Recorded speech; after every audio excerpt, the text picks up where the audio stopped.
A ridícula ideia de nunca mais te ver, de Rosa Monteiro. Agradecimentos. Algumas palavras finais. Todas as informações sobre Marie e Pierre Curie que aparecem neste livro estão documentadas. Não há uma única invenção sobre os fatos.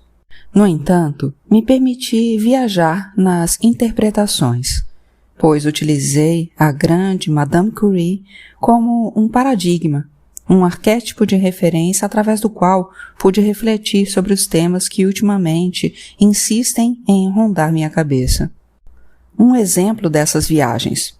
O pai de Marie era tão ranzinza como insinuo?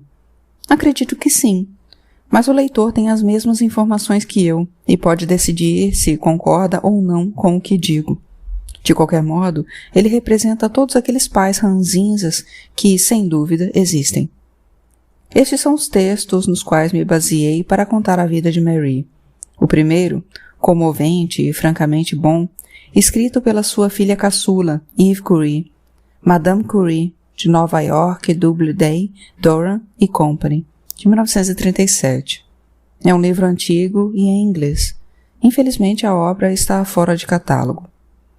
Marie Curie, Gênio Obsessivo, magnífica biografia de Barbara Goldsmith, de Barcelona, Anthony Bosch, 2005. Curie, de Sarah Dry, também bastante notável e com uma vertente mais científica, de Madrid, Tutor, 2006. Marie Curie y su tiempo, de José Manuel Sánchez Rom, que é mais um livro excelente de ciência do que uma biografia. Barcelona, Dracontos, Pousilo, 2009. Slodowska Curie, uma polaca em Paris.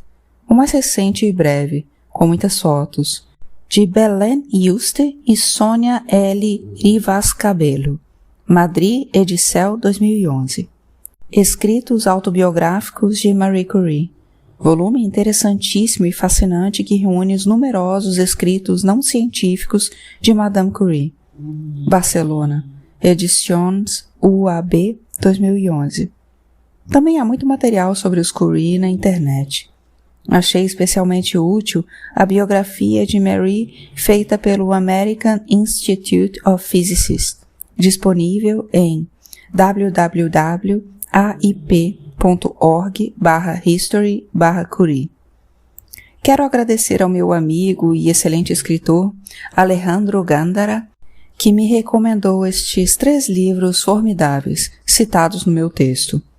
A Fortunate Man, Um Homem de Sorte, de John Berger, Matters of Life and Death, Questões de Vida e Morte, da doutora Iona Health, e The Undertaking, Life Studies from the Small Trade, O Empreendimento, Vidas em um Ramo Lúgubre, de Thomas Lynch. Por último, minha gratidão também aos formidáveis físicos Juan Manuel R. Parrodondo e Raul Sanches, que fizeram a gentileza de ler o rascunho para ver se continha algum absurdo científico. Índice de hashtags: ambição, coincidências, culpa da mulher, culpa, culpabilidade, esquisitos, fazer o que se deve, felicidade, feliz, fraco, fragilidade dos homens, frágil, frágeis, honrar o pai, honrar a mãe, honrar os pais, infância, independência, insegurança, intimidade, leveza, lugar da mulher, lugar do homem, mutante, palavra, palavras. Apêndice. Diário de Marie Curie, 30 de abril de 1906. Querido Pierre, que nunca mais verei, quero falar-te do silêncio deste laboratório, onde eu não imaginava ter de viver sem ti. E quero começar me lembrando dos últimos dias que vivemos juntos. Parti para Saint-Rémy na sexta-feira antes da Páscoa. Era o dia 13 de abril. Achei que faria bem a Irene e pensei que ali seria mais fácil cuidar de Eve, sem a babá. Passaste a manhã em casa, segundo me lembro. e te fiz prometer que nos encontrarias no sábado à tarde. Saíste para o laboratório na hora em que íamos para a estação, e eu te repreendi por não teres te despedido de mim. No dia seguinte, eu te esperava em St. Remy sem ter certeza de que virias. Mandei Irene ao encontro de bicicleta. Vocês dois chegaram. Irene aos prantos porque tinha caído e machucado o joelho. Pobre criança. Seu joelho está quase bom, mas seu pai, que cuidou dele, já não está mais conosco. Eu estava feliz por meu Pierre estar ali. Ele aquecia as mãos diante da lareira que eu acendera na sala de jantar e ria ao ver que Yves aproximava, como ele, as mãos do fogo, esfregando-as em seguida. Para comer fiz o creme de que gostavas. Dormimos em nosso quarto com Yves. Tu dissestes que preferia aquela cama à de Paris. Dormíamos enroscados um no outro, como de costume. E eu te dei um lencinho de Yves para cobrires a cabeça. Yves estava ao nosso lado, em seu cestinho. Eu a ninei quando acordou durante a noite e não deixei que te levantasses, como querias. O dia amanheceu bonito. Tu te levantastes e saíste logo para o campo. Depois fomos todos buscar leite na fazenda de baixo. Rias ao ver Yves se metendo por todos os sulcos do caminho e subindo nas partes pedregosas da estrada. Oh, como é difícil lembrar. Os detalhes me escapam. Ficamos muito surpresos de ver os tojos em flor. Depois, elevastes o selim de Irene e, após o almoço, nós três fomos de bicicleta ao vale de Port Royal. O tempo estava delicioso. Paramos diante do lago que ficava na ravina por onde a estrada passa, do outro lado do vale. Mostrastes a Irene algumas plantas e animais, e lamentamos não conhecê-los melhor. Então, passamos por Milon-la-Chapelle e paramos no prado que há ali. Procuramos flores e ficamos observando algumas delas com Irene. Também colhemos ramos de frutos silvestres e fizemos um grande buquê com os gordos ranúnculos de que gostavas tanto. Levastes esse buquê para Paris no dia seguinte, e ele ainda estava vivo quando tu morreste. Na volta, paramos junto aos troncos de árvore e ensinastes Irene a caminhar sobre eles, com os pés bem abertos. Depois voltamos para casa. Pensavas em ir embora, estavas cansado, e eu te retive. Hesitavas a respeito de ir almoçar na Rue des Martyrs no dia seguinte, mas preferistes ficar conosco.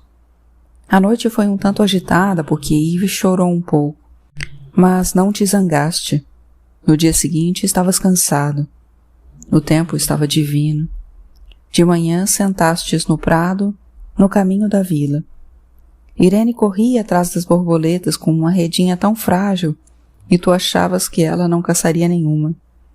No entanto, pegou uma para a tua enorme alegria, e eu a convenci a deixá-la em liberdade. Sentei-me junto de ti, deitando atravessada sobre teu corpo. Estávamos bem. Eu temia, com uma pontadinha no coração, sentir-te cansado, mas, no entanto, te percebia feliz. E eu mesma tinha essa sensação que havia experimentado a miúde nos últimos tempos, de que nada mais nos abalava. Eu me sentia calma e cheia de uma doce ternura pelo excelente companheiro que estava ali comigo. Sentia que minha vida te pertencia. Meu coração transbordava de carinho por ti, meu Pierre, e me fazia feliz sentir que ali, ao teu lado, sob aquele sol lindo e diante daquela vista sublime do vale, não havia nada que me faltasse. Isso me dava forças e fé no porvir, sem saber que já não haveria porvir algum para mim. Irene estava com calor. Tirei a malha com que ela andava de bicicleta em pleno prado, e ela foi correndo para casa com a sua calça de tricô azul, os braços e o pescoço nus, para pegar sua jaqueta impermeável. Nós a contemplávamos maravilhados. Sua graça e beleza nos faziam felizes.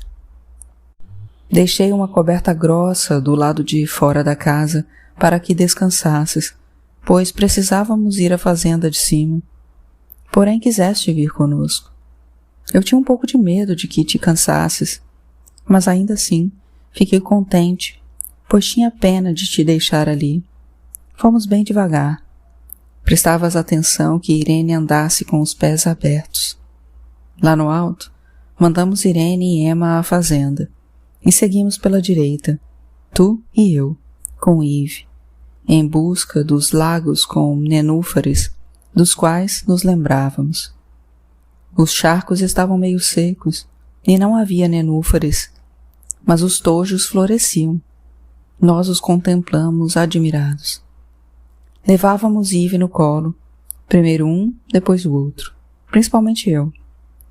Sentamos junto a uma gérbera e eu tirei minha anágua para que não te sentasses diretamente no chão. Tu me tratastes como se eu estivesse louca e me repreendeste, mas eu não me importava.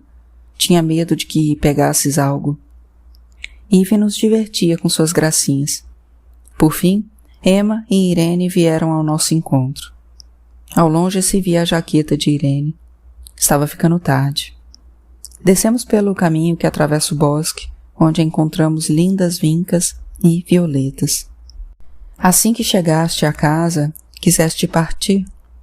Eu senti muito, mas não pude me opor. Precisavas ir. Fiz teu jantar rapidamente e te foste.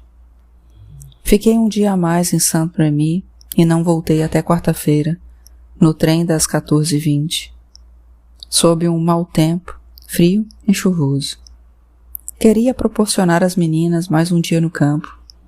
Como pude estar tão equivocada? Foi um dia a menos que vivi contigo. Fui te buscar na quarta-feira à noite no laboratório. Entrei pela porta pequena e te vi pela janela, com teu jaleco e teu gorro na sala grande do pavilhão, de trás do barômetro.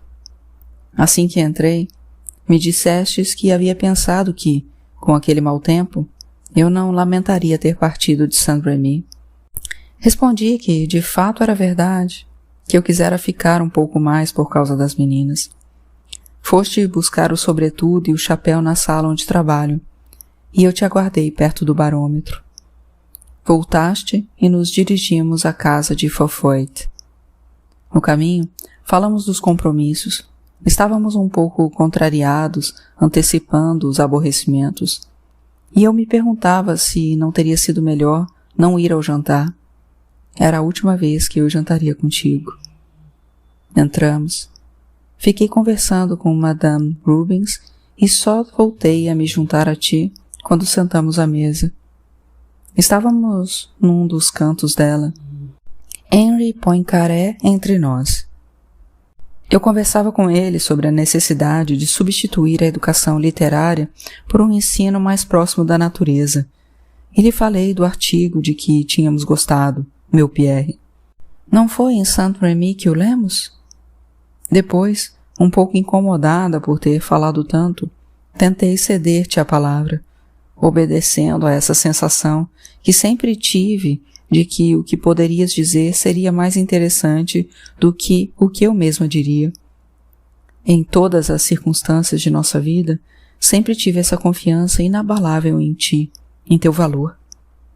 A conversa então havia se desviado para Eusápia e os fenômenos que ela produzia. Poincaré fazia objeções com seu sorriso cético, mas curioso por novidades. Tu defendias a realidade dos fenômenos. Eu observava teu rosto enquanto falavas e, mais uma vez, admirava tua bela face, o charme de tuas palavras simples, iluminadas por teu sorriso. Foi a última vez que te ouvi expor tuas ideias. Depois do jantar, só nos reencontramos no momento de partir. Fomos à estação com Lanvejant e Brillouin. Acho eu? Voltamos para casa e eu me lembro de que, diante do portão, falamos outra vez daquele tema da educação que tanto nos interessava. Eu te disse que as pessoas com que falávamos não haviam compreendido nossa ideia, que não viam no ensino das ciências naturais nada mais do que a exposição de fatos usuais. Não compreendiam de que se tratava, em nossa opinião, de transmitir às crianças um grande amor pela natureza, pela vida e, ao mesmo tempo, a curiosidade por conhecê-las. Tinhas a mesma opinião que eu. E sentimos que havia entre nós um entendimento mútuo, raro e admirável. Talvez tenhas me dito, nesse momento, já não me lembro, mas quantas vezes me disseste, meu Pierre, tenho realmente a mesma maneira de ver todas as coisas, ou frases análogas, de cujas palavras exatas agora não me lembro. E eu te respondia, sim, Pierre, nós fomos mesmos feitos para uma existência em comum, ou algo do gênero. A lembrança do fim desse último dia me escapa, infelizmente. Emma nos avisara que Eva estava passando mal. Eu te pedi que tirasses os sapatos para evitar qualquer barulho. De noite ela acordou e eu tive que niná-la em meus braços. Depois a deitei entre nós. E eu te falei que ela precisava de nosso calor. Disseste algumas palavras me animando a cuidar dela e consolá-la. E então a beijaste várias vezes. Ela dormiu pouco e eu pude deitá-la em sua cama. Irene havia sido acordada por Yves, mas voltara a dormir com facilidade. Não me lembro bem da manhã do dia seguinte. Emma voltou e tu a criticaste por não manter a casa bem o suficiente. Ela havia pedido um aumento. Estava saindo, tinhas pressa, eu estava cuidando das meninas e foste embora perguntando em voz baixa se eu iria ao laboratório. Respondi que não sabia e pedi que não me atormentasses. E justo aí foste embora. A última frase que dirigi a ti não foi uma frase de amor e ternura. Depois, só te vi de novo morto. Entro no salão, dizem-me, morreu. Pode alguém entender tais palavras? Pierre morreu. Ele, a quem eu vira partir pela manhã. Ele, a quem eu esperava apertar entre os braços aquela tarde. Eu só tornaria a vê-lo morto. E acabou-se, para sempre. Repito o teu nome sem parar. Pierre, Pierre, Pierre, meu Pierre. Mas infelizmente isso não o fará vir. Ele se foi para sempre. Não me deixou nada, além de desolação e desespero. Meu Pierre, eu esperei por ti ao longo de horas mortais. Trouxeram-me os objetos que levavas contigo, tua pena, teu porta-cartões, teu moedeiro, tuas chaves, teu relógio. Esse relógio que não parou quando tua pobre cabeça recebeu o choque terrível que a esmagou. É tudo que me resta de ti, além de algumas velhas cartas e uns papéis. É tudo que recebi em troca do amigo doce e amado com o qual eu contava passar minha vida. Trouxeram-te à tarde para mim. Primeiro eu beijei, no carro, teu rosto tão pouco mudado. Depois te levamos ao quarto de baixo e te pusemos na cama. E eu voltei a te beijar. Ainda estavas macio e quase quente. E eu beijei tua mão querida, que ainda se dobrava. Pediram-me que saísse enquanto te tiravam a roupa. Eu obedeci, transtornada, e não entendo como fui tão tola. Era a mim que cabia retirar tua roupa ensanguentada. Ninguém mais deveria fazê-lo. Ninguém mais deveria tocar-te. Como não entendi de imediato? Compreendi mais tarde, e cada vez menos eu podia me separar de ti, e ficava mais e mais em teu quarto, e acariciava teu pobre rosto e o beijava. Dias tristes e terríveis. Na manhã seguinte, a chegada de Jakes, soluços e lágrimas. Então ambos, Jakes e eu, voltávamos constantemente para te ver, e as primeiras palavras de Jakes à beira da tua cama foram: Pierre, tinha todas as qualidades. Não havia outro como ele. Nós nos entendíamos bem, Jakes e eu. Sua presença foi um consolo para mim. Juntos permanecemos ao lado de quem mais nos amava. Juntos nos lamentamos. Juntos relemos as velhas cartas e o que restou do teu diário. Oh, sinto tanto que Jakes tenha que ir embora. Pierre, meu Pierre, aí estás, calmo como um pobre ferido que descansa enquanto dorme com a cabeça enfaixada. E tuas feições ainda são doces e serenas. Eis-te aqui ainda, preso num sonho do qual não podes sair. Teus lábios, que outrora eu chamava gulosos, estão pálidos e descoloridos.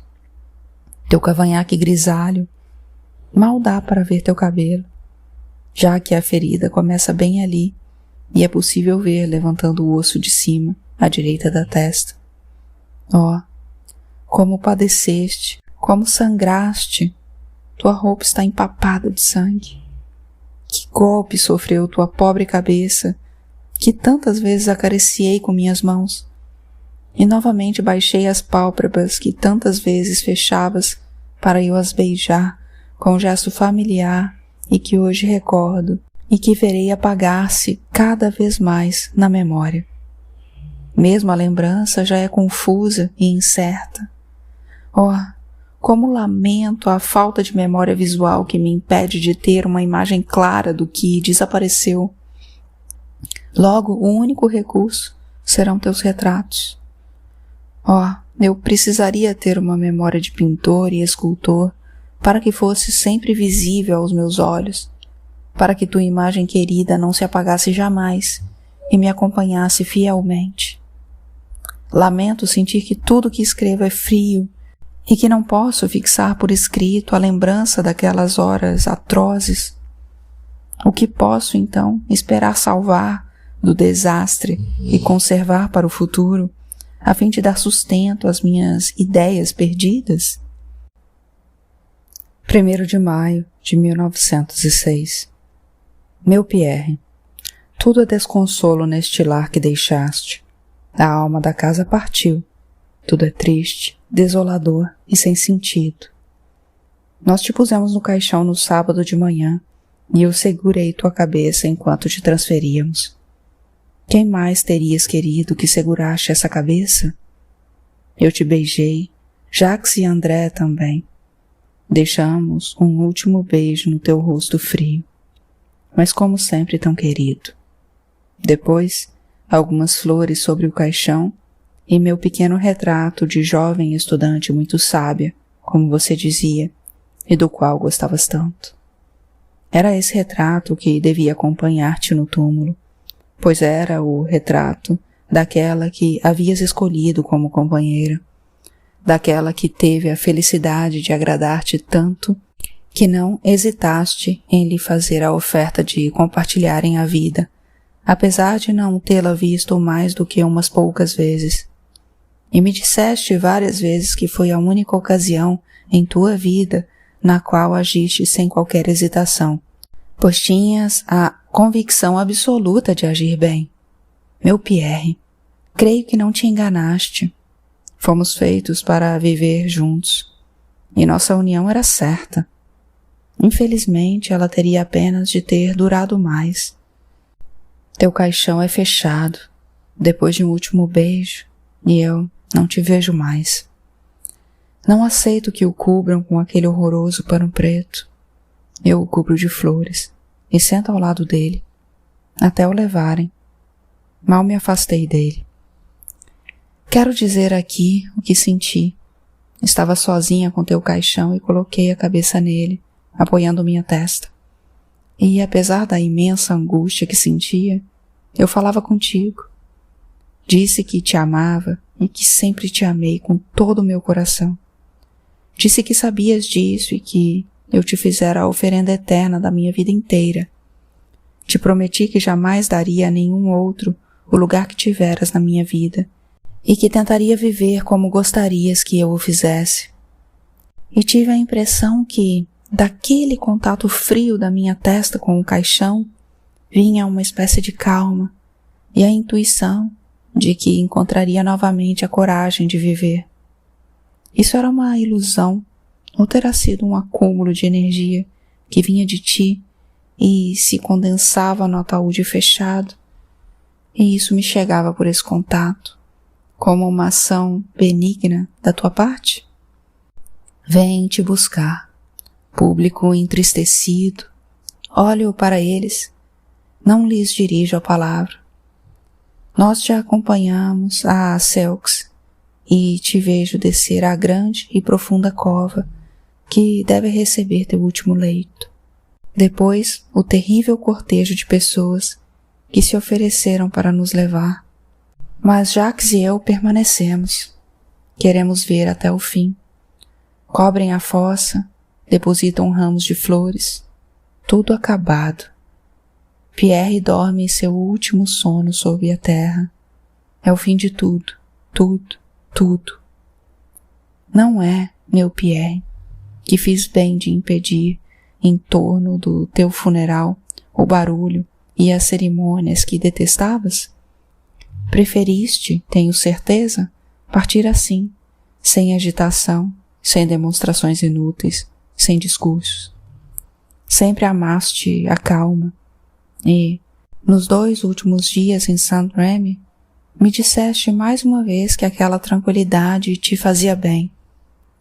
Não sei o que se passou no fim do dia e durante a noite. Na manhã seguinte contei tudo a Irene, que estava na casa de Perrin.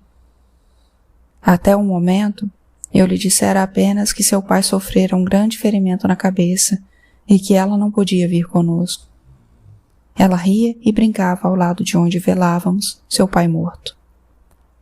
Quando eu lhe disse, fiz questão de fazê-lo eu mesma, pois era meu dever de mãe. Ela não entendeu bem de início e me deixou ir embora sem nada dizer. Mas depois, parece, ela chorou e pediu para nos ver. Ela chorou muito em casa. Depois voltou à casa de seus amiguinhos para tentar esquecer. Não pediu nenhum detalhe e, no começo, tinha medo de falar do pai. Arregalava os olhos inquietos, perturbada com as roupas negras que eu usava. Na primeira vez em que ela dormiu novamente em casa, em minha cama, ao despertar pela manhã, meio dormindo, procurando-me com o braço, disse com uma voz chorosa: "Então ele não morreu?" Agora parece que ela não pensa mais nisso e, no entanto, pediu de volta o retrato do pai que havíamos retirado da janela de seu quarto. Hoje, ao escrever a sua prima, Madeleine, não falou dele. Ela logo se esquecerá por completo e, aliás, ela sabia quem era o pai dela? Mas a perda desse pai pesará sobre a existência dela e nunca saberemos o mal que tal perda terá causado. Eu sonhava, meu Pierre, e te disse isso tantas vezes, que essa menina, que prometia se parecer contigo na expressão séria e tranquila, se tornaria o mais cedo possível tua companheira de trabalho, e que deveria a ti o melhor de si própria. Quem lhe oferecerá o que terias podido dar a ela? Chegada de Joseph e Brônia. São bons, mas fala-se demais nessa casa. Bem se vê que não estás mais aqui, meu Pierre. Tu, que tanto detestavas barulho. Irene brinca com seus tios. Yves, que enquanto tudo estava acontecendo, corria pela casa com uma alegria inconsciente, brinca e ri. Todo mundo fala com ela. E eu vejo os olhos de meu Pierre em seu leito de morte e sofro. E parece que já estou vendo chegar o esquecimento, o terrível esquecimento, que mata até mesmo a lembrança do ser amado. E minha tristeza aumenta, e eu me deixo absorver pela contemplação dessa visão interior. Agora a casa está mais tranquila, já que se Joseph se foram, minha irmã partirá amanhã. Ao meu redor, as pessoas vão se esquecendo. Quanto a mim, tenho momentos de insensibilidade quase completa, e o que me surpreende muito é que consigo trabalhar, às vezes. Mas os momentos de placidez são raros, e há sobretudo um sentimento de desamparo obsessivo, com momentos de angústia e também uma inquietude, e às vezes tenho a ideia absurda de que tudo isso é uma ilusão e que vais voltar. Não tive ontem, ao ouvir a porta fechar, a ideia absurda de que eras tu? Eu e minha irmã queimamos tua roupa do dia da catástrofe. Numa fogueira enorme, eu jogo os farrapos de tecido recortados com os grumos de sangue e os restos de miolos. Horror e miséria. Eu beijo o que resta de ti, para além de tudo isso. Gostaria de me embriagar com meu sofrimento, bebê-lo depressa, para que cada um de teus sofrimentos repercuta em mim. Não obstante, meu coração exploda. Na rua, caminho como hipnotizada, sem cuidado algum. Eu não me mataria, nem sequer tenho o desejo de me suicidar. Mas, entre todos aqueles carros, não haveria talvez um que me fizeste partilhar do destino do meu amado? Na manhã do domingo seguinte à tua morte, fui ao laboratório pela primeira vez, com Jacques. Tentei fazer uma medição para uma curva da qual cada um de nós havia traçado alguns pontos. Mas depois de um tempo me senti impossibilitada de continuar. No laboratório havia uma tristeza infinita, e o lugar parecia um deserto. Depois voltei até lá e fiz o mais urgente com os ajudantes de Pierre. Fiz também alguns cálculos para organizar as últimas notas de tua caderneta de laboratório, relativas à dosagem da emanação, e me ocupei da curva de decaimento desta. Tudo varia de acordo com o momento. Há vezes em que parece que eu não sinto nada e posso trabalhar. Depois a angústia vem, e com ela o desânimo. Oferecem-me que te suceda, meu Pierre, em teu curso e na direção de teu laboratório. Aceitei. Não sei dizer se isso é bom ou mal. Muitas vezes me disseste que gostarias que eu desse um curso na Sorbonne. E eu gostaria de fazer ao menos um esforço para continuar nossos trabalhos. Às vezes acho que assim será mais fácil viver. Mas há momentos em que penso que sou louca por aceitar essa empresa. Quantas vezes não te disse que, se não te tivesse ao meu lado, provavelmente eu não trabalharia mais? Eu depositava em ti todas as minhas esperanças de trabalho científico, e eis que não me atrevo a continuar sozinha. Tu me dizias que eu não devia falar assim e que seria necessário continuar de qualquer maneira. Mas quantas vezes tu mesmo não me disseste que, se não me tivesses mais, talvez ainda trabalhasses, porém não serias mais do que um corpo sem alma? E eu, onde encontrarei eu uma alma, se a minha partiu contigo? 7 de maio de 1906. Meu Pierre, a vida é atroz sem ti. Sinto uma angústia que não tem nome, um desalento sem fim, uma desolação sem limites. Não estás mais aqui há 18 dias. Não deixei de pensar em ti um só instante, salvo quando eu dormia. Nenhum só momento em que estou acordada abandonas meus pensamentos. Tenho cada vez mais dificuldade de pensar em outra coisa e, por conseguinte, de trabalhar. Ontem, pela primeira vez desde aquele dia fatídico, uma palavra engraçada dita por Irene me fez rir, mas eu me sentia mal, mesmo rindo. Lembras de como te reprovaste por rir alguns dias depois da morte da tua mãe? Tu me disseste com uma voz aflita: minha querida, o ursinho riu. E eu te consolei da melhor maneira que pude. Estávamos sentados na cama de nosso quarto na rua de La Glacière. Meu Pierre, eu penso em ti sem trégua nem fim. Minha cabeça explode e minha razão se turva. Não compreendo que a partir de agora eu tenha de viver sem te ver, sem sorrir ao meu doce companheiro de vida, ao meu amigo tão terno e devotado. Lembras de como cuidavas de mim quando eu ficava doente durante as gestações? Meu Pierre, eu te amava e não sei como viver sem ti. Há 2 dias vi que as árvores têm novas folhas e que o jardim está bonito. Esta manhã fiquei olhando admirada as meninas, como estão lindas. Pensei que tu também as acharia belas e que terias me chamado para me mostrar as vincas e os narcisos em flor. Ontem estive no cemitério.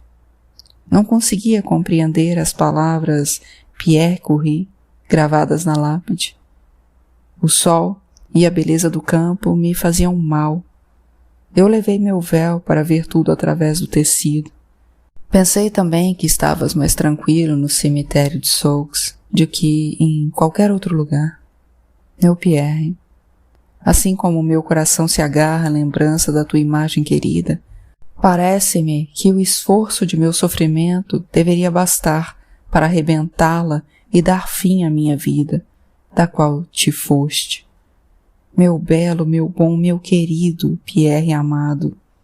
Oh, sinto saudade de te ver teu sorriso bondoso, teu rosto suave, de ouvir tua voz grave e doce e de nos apertarmos um contra o outro como fazíamos sempre.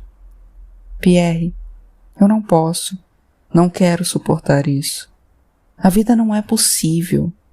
Ver-te sacrificado dessa forma, tu, o mais inofensivo, o mais justo, o mais benévolo, o mais devotado. Oh, Pierre, eu não terei jamais lágrimas suficientes para chorar tudo isso. Jamais terei pensamentos suficientes para me lembrar, e tudo que posso fazer e sentir é inútil diante de tal tragédia. Tento retomar minha vida, mas penso que seja uma ilusão, e esta nem sequer é completa. No fundo de mim mesma subsiste a consciência do que ocorreu, e sou como qualquer pessoa que tenta se enganar e que mal consegue isso. Eu me dou conta, no entanto, de que, se pretendo ter a menor chance de êxito em meu trabalho, é necessário que eu não pense mais em minha desgraça ao trabalhar. Mas não só não acredito que neste momento eu seja capaz disso, como a simples ideia de que tal coisa possa ocorrer me repugna. Parece-me que, depois de ter perdido Pierre, eu não deveria nunca mais poder rir com gosto até o fim de meus dias. 11 de maio de 1906, de manhã. Meu Pierre, levanto depois de ter dormido bem, relativamente tranquilo. Passado apenas 1/4 de hora de tudo isso, e vê só, mais uma vez tenho vontade de uivar como um animal selvagem. 14 de maio de 1906.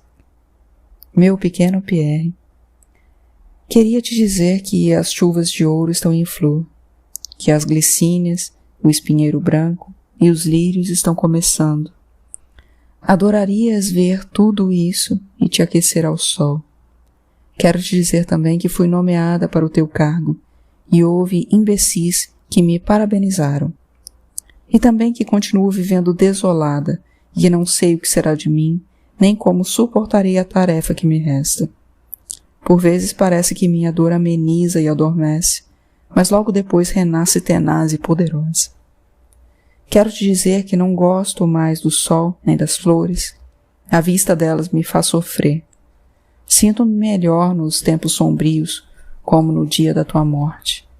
E, se não odeio o bom tempo, é porque minhas filhas precisam dele. No domingo pela manhã fui ao túmulo do meu Pierre. Mandarei construir um jazigo e será preciso remover o ataúde. Trabalho no laboratório todos os dias. É tudo o que posso fazer. Lá fico melhor do que em qualquer outro lugar. Sinto cada vez mais que minha vida contigo terminou irrevogavelmente. Meu Pierre, tudo passou e fica cada vez mais distante de mim. Só me restam a tristeza e o desânimo. Eu não concebo mais nada que possa me dar uma verdadeira alegria pessoal, salvo talvez o trabalho científico. E ainda assim, nem isso, pois se eu obtivesse sucesso, ficaria deprimida, porque não tomarias conhecimento dele. Mas este laboratório me dá a ilusão de preservar um resto de tua vida e as marcas de tua passagem. Encontrei um pequeno retrato teu ao lado da balança, retrato de amador, certamente, e, em absoluto, uma obra de arte, mas com uma expressão sorridente tão bela que não pude vê-lo sem que os soluços se agitassem em meu peito, pois nunca mais voltarei a ver esse doce sorriso. 10 de junho de 1906. Choro muito menos e minha dor é menos aguda. No entanto, não te esqueço. Tudo é triste ao meu redor. As preocupações da vida não me deixam nem mesmo pensar com tranquilidade em meu Pierre. Contudo, procurei manter um grande silêncio à minha volta, me fazer esquecer por todos. Apesar disso, mal posso viver com meus pensamentos. A casa, as crianças e o laboratório me dão preocupações constantes. Mas em momento algum eu me esqueço de que perdi Pierre. Sempre que posso, concentro o meu pensamento nele e espero com impaciência o momento em que consigo fazê-lo. Eu o vi ser transportado no caixão que o encerra no jazigo provisório. Ele estava tão perto de mim. Eu gostaria tanto de vê-lo. Esse caixão que guarda aquilo que eu tinha de mais caro no mundo. Como lamento que vá novamente ser lacrado sob a terra. Sinto necessidade de ir ao cemitério. Ali estou mais perto de Pierre e mais tranquila para me perder em meus pensamentos. Eu suporto a vida, mas creio que nunca mais poderei gozar dela, apesar do que me resta. Pois não tenho por natureza uma alma alegre ou serena e me aferrava à doce serenidade de Pierre para dali extrair ânimo, e essa fonte secou. Tu eras a encarnação do charme, da nobreza e de todos os dons mais divinos. Nunca, antes de conhecer-te, eu havia visto um homem como tu, e desde então jamais vi um ser humano tão perfeito. Se eu não te tivesse conhecido, nunca teria sabido que seria possível algo assim existir no mundo real. 6 de novembro de 1906. Ontem dei a primeira aula substituindo meu Pierre. Que desolação e que desespero! Terias ficado feliz em me ver como professor na Sorbonne. Eu mesma o teria feito por ti com gosto. Mas fazê-lo em teu lugar, ó meu Pierre, crueldade maior não há. Como sofri, como estou desanimada. Sinto que a faculdade de viver morreu em mim.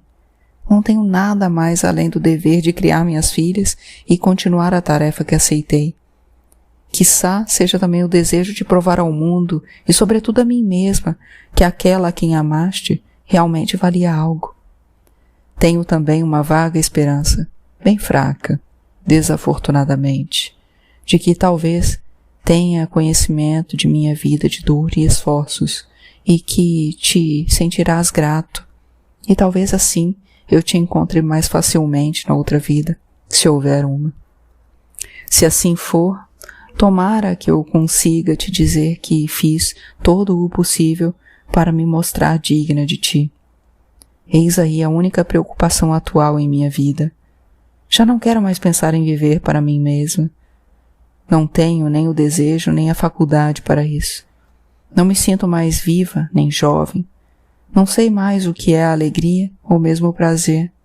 Amanhã completo 39 anos. Embora esteja decidida a não viver mais para mim mesma e a nada fazer nesse sentido, provavelmente ainda me reste um pouco de tempo para realizar ao menos, em parte, as tarefas que me impus. De manhã, antes do curso, fui ao cemitério, diante da tumba onde estás. Havia muito que não ia, por causa da estrada em Saint-Remy e dos preparativos para o meu curso. Poderei ir bastante quando me mudar para Sousse, pois creio que lá poderei pensar em ti com mais tranquilidade do que em outros lugares, onde a vida me distrai constantemente. Abril de 1907. Faz um ano. Vivo para as tuas meninas, para o teu pai idoso, A dor é surda, mas segue viva. A carga pesa sobre meus ombros. Quão doce seria dormir e não acordar mais. Como são jovens, minhas pobres meninas. Como me sinto cansada. Ainda terei coragem para escrever?